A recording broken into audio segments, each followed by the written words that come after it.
Imagine waking up tomorrow to a world where snow covers every continent. Not just the mountains, not just the poles. Every forest, every desert, every ocean shoreline disappears beneath a frozen landscape. Temperatures continue to fall until the seas themselves begin to freeze. Eventually, ice stretches from pole to pole, turning our blue planet into something that looks more like a giant white marble drifting through space. How could a planet that was almost completely frozen ever become warm enough to support the incredible diversity of life we see today? To understand that story, we have to travel back to a very different Earth. More than 700 million years ago, our planet looked strangely familiar and completely alien at the same time. There were oceans, continents, rivers, volcanoes, and an atmosphere. But there were no forests filled with birds, no flowering plants, no dinosaurs, and certainly no humans. Life existed almost entirely in the oceans, mostly as microscopic organisms, algae, and simple multicellular creatures. The continents themselves were arranged differently than they are today. Many scientists believe large land masses were clustered closer to the equator than they are now. That detail may seem unimportant, but it could have played a surprisingly large role in what happened next. Earth's climate had always changed over geological time. Ice ages came and went, volcanoes reshaped landscapes, and continents slowly drifted across the planet. But this time, something pushed Earth's climate toward a tipping point unlike anything before or since. The atmosphere was beginning to lose one of its most important ingredients for keeping the planet warm: carbon dioxide. Today, carbon dioxide is often discussed in the context of modern climate change because it traps heat in the atmosphere. Without greenhouse gases like carbon dioxide and water vapor, Earth's average surface temperature would be well below freezing. They act like a blanket, slowing the escape of heat into space. Hundreds of millions of years ago, natural processes slowly began thinning that blanket. One of the biggest players was something surprisingly ordinary: rain. Rainwater absorbs a small amount of carbon dioxide from the atmosphere, making it slightly acidic. Over enormous stretches of time, this weak acid reacts with exposed rocks in a process called weathering. As rocks slowly break down, carbon dioxide becomes locked away in minerals that are eventually carried into the oceans and stored in sediments. Normally, this process is balanced. Volcanoes release carbon dioxide back into the atmosphere, while weathering removes it. Together, they form one of Earth's long-term climate regulators.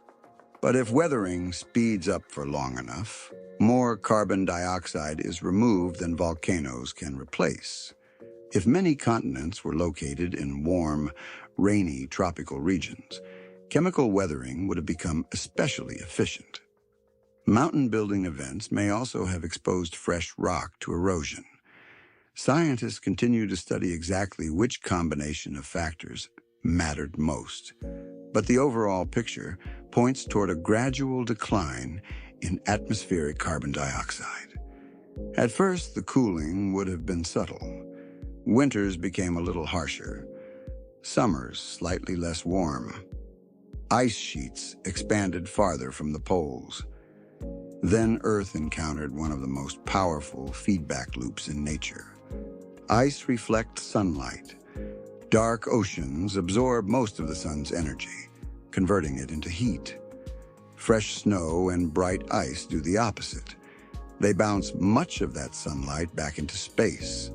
As more ice formed, more sunlight was reflected away.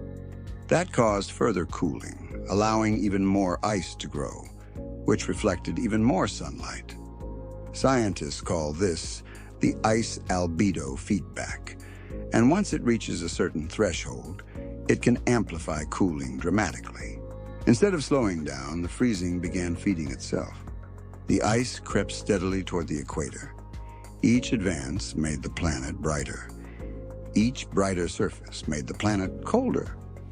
Eventually, according to the Snowball Earth hypothesis, Earth crossed a climatic point of no return. Within geological timescales, the transformation may have happened surprisingly quickly. The oceans began freezing over.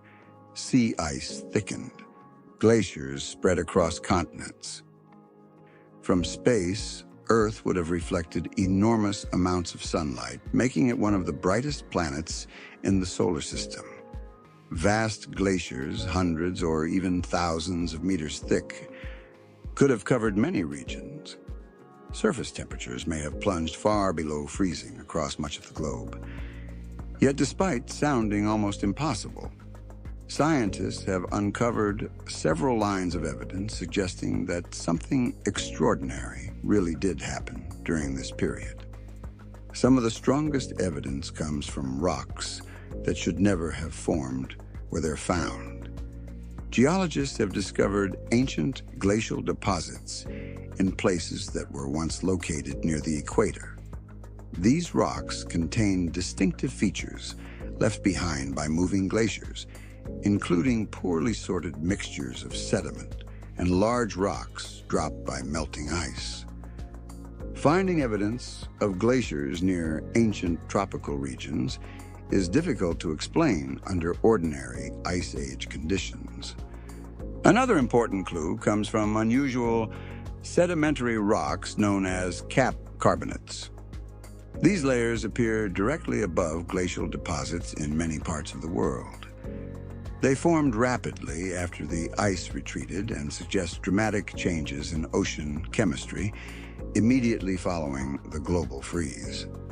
Their remarkable consistency across different continents hints that these events were not isolated local glaciations, but part of a worldwide climatic transition.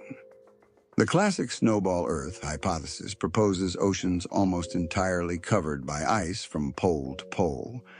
An alternative idea, sometimes called slush ball Earth, suggests that although the planet experienced extreme glaciation, some areas of open water may have remained near the equator. Both models explain many observations, and researchers continue gathering evidence to determine which better matches Earth's geological record. One mystery remained: if Earth really froze so extensively, why didn't life disappear forever? At first glance, a frozen planet seems completely inhospitable. Sunlight would have struggled to penetrate thick ice. Surface temperatures were brutally cold. Many ecosystems would have collapsed, yet life clearly survived. After all, every living thing on Earth today descends from organisms that made it through this period.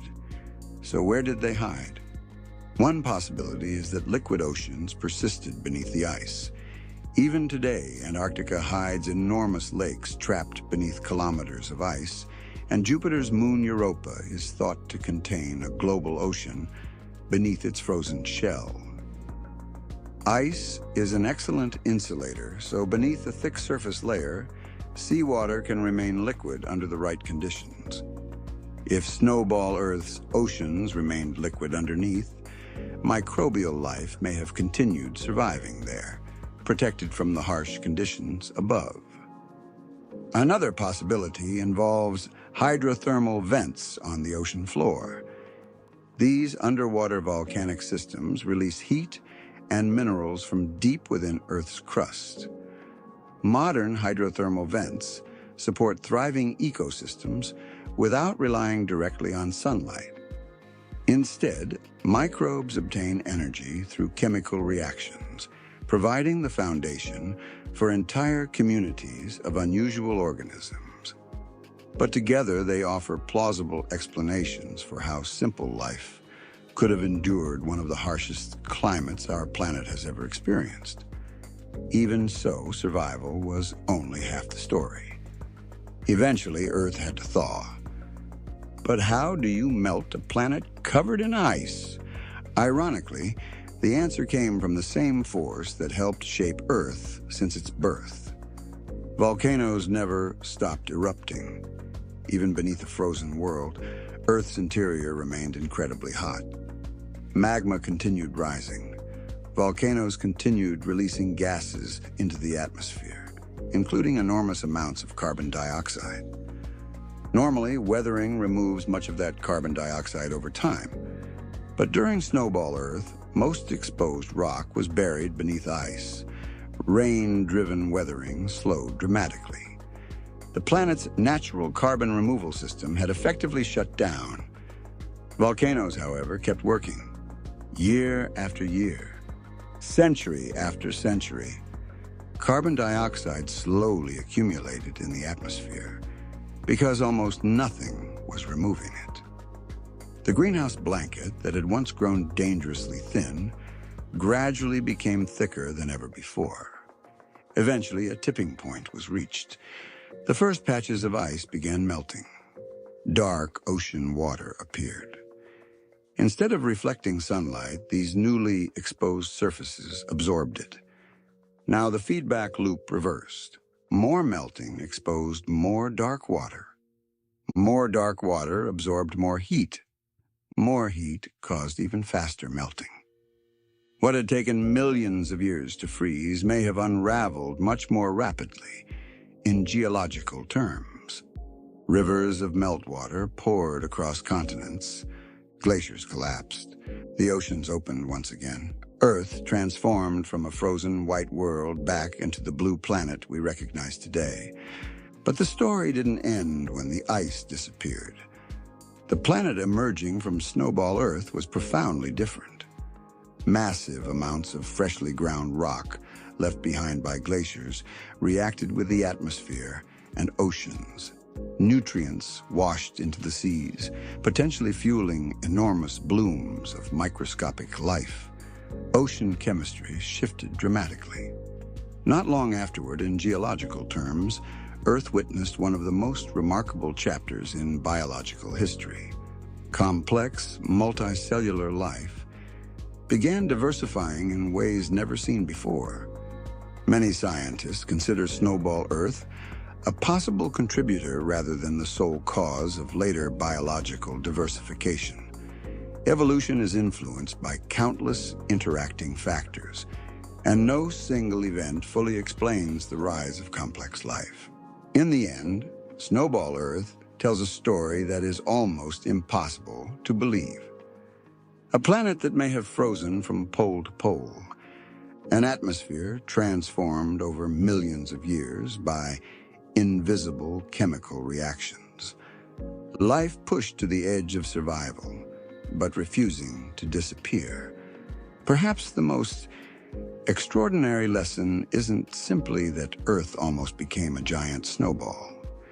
It's that our planet is part of an immense system of interconnected forces, tiny raindrops slowly wearing away mountains, invisible gases controlling global temperatures, ice reflecting sunlight, volcanoes rebuilding an atmosphere one eruption at a time.